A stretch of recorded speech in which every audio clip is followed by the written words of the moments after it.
brothers and sisters, a very pleasant, good morning naman siguro rin. Yeah, good morning. Good morning. For sure, dili good evening. As we begin with the so-called journey towards the real living and opening our hearts and minds and our lives to the first coming of the Lord, because this is precisely what is the direction that we are going through. And in fact, this is a special celebration because we are celebrating this together with the Blessed Virgin Mary, without whom the Son of God will not also come in the world. But maybe God has another plan. Anyway, I remember my professor before, he said, if we have plan A, B, and C, God has even more plans. No? Because there was a question, what if Adam and Eve did not sin? Would God still be sending His Son? No? Importante kayo nga pangutana. No? Kung wala pa nakasala si Adan o si Eva, ipadala ka sa Ginoo, sa Diyos Amahan ng iyang anak. And then the answer to that is yes, He will still send him in another way, or precisely not as a Savior, because God can be always everything for anything. Now today's perspective is, of course, in line with what we are celebrating for the year 2025, which is the Jubilee year. And it is always considered within the context of the theme, Pilgrims of Hope. And this is a very beautiful setting and a starting point for our Aguinaldo Masses. Oh, by the way, when you say Aguinaldo, okay, kabalo mo kung say kahulugan. Okay, una sa tanan, there is the Simbang Gabi. But tonight, this is not gabi. Ang Simbang Gabi, sa ulogon na, sa gabi, kadlawon maron. No? So, nako yun yung schedule nga misa, pero gabi among misa, muna yung Simbang Gabi. No? Nga, naigitawag po og Misa de Gallo, which is actually around 3 o'clock, kay mo manaytig, tuktugaok sa manok, nya kay alas 4:45 naman ta. Sa may tawag ani Misa Aguinaldo, no, which is actually a mass of gifts, no, Aguinaldo. So this is a celebration of God's gift.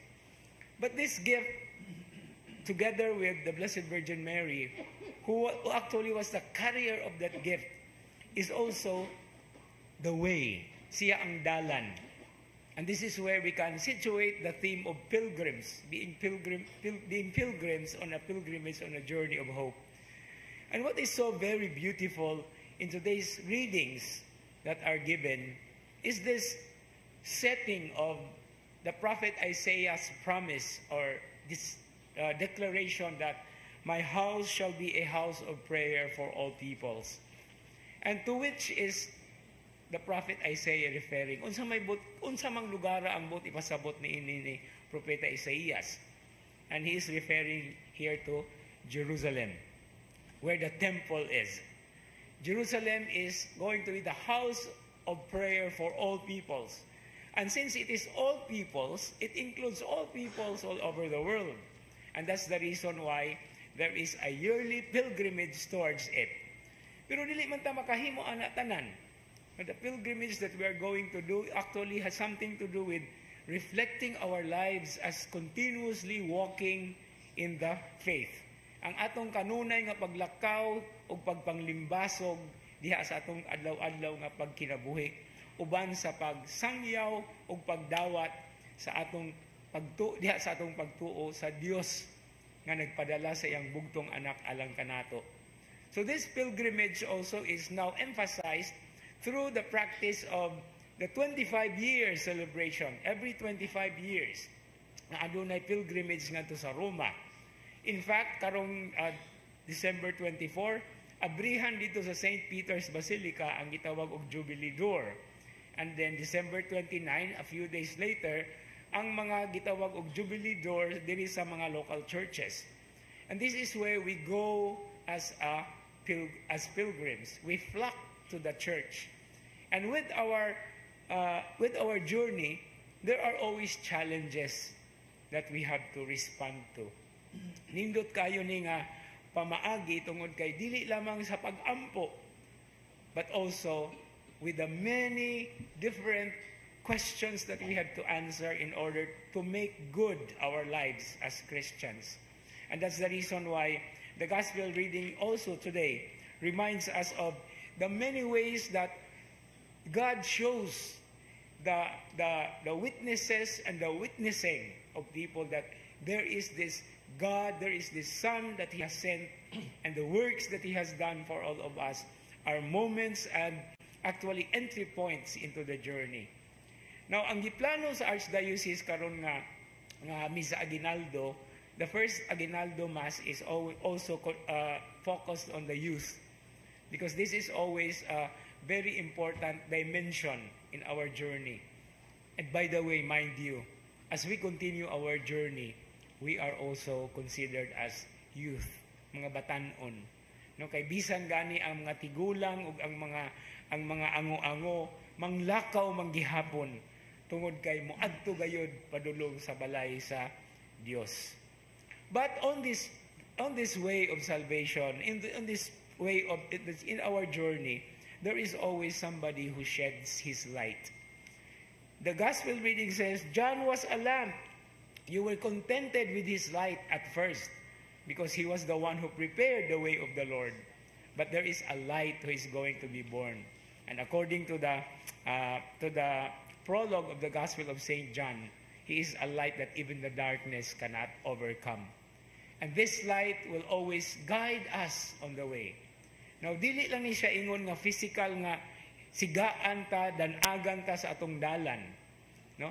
The enlightenment that we are talking about is also has something to do with clearing our minds and hearts of the heaviness that we have. That's why we ask for enlightenment. So there are two dimensions of this light. Now, where is this light coming from?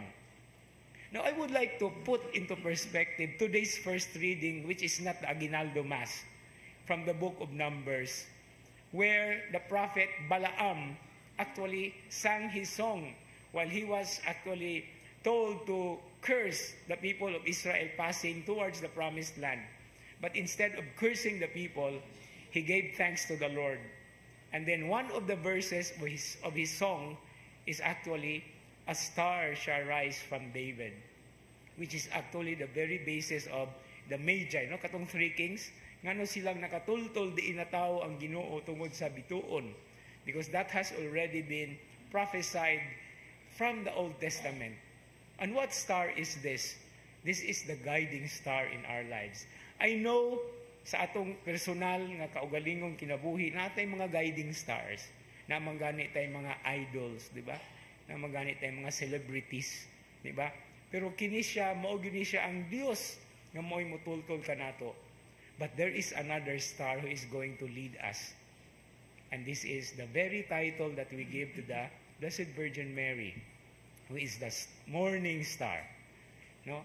The Stella Maris, nga maoy makita nato diha sa sidlakan sa kagabhion nga magdanag sa atong kinabuhi.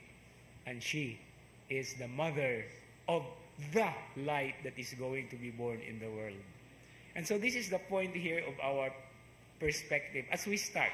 So good lang ni, no, kabalo ko na iuban diha ninyo nga naay mga panaad, but we also need the courage and the enlightenment as well to be able to continue not just walking together or walking side by side, but walking with reflection, with a concern for the world, for the society, and most of all, with love that is actually oozing, because we know that He is with us. He is among us, and as I said yesterday in my homily, He is before us, He is after us, behind us, below us, on our sides, and even over us. No? That's why we always contemplate with joy. We always do this with joy, as it is also sometimes given an acronym, Jesus over you.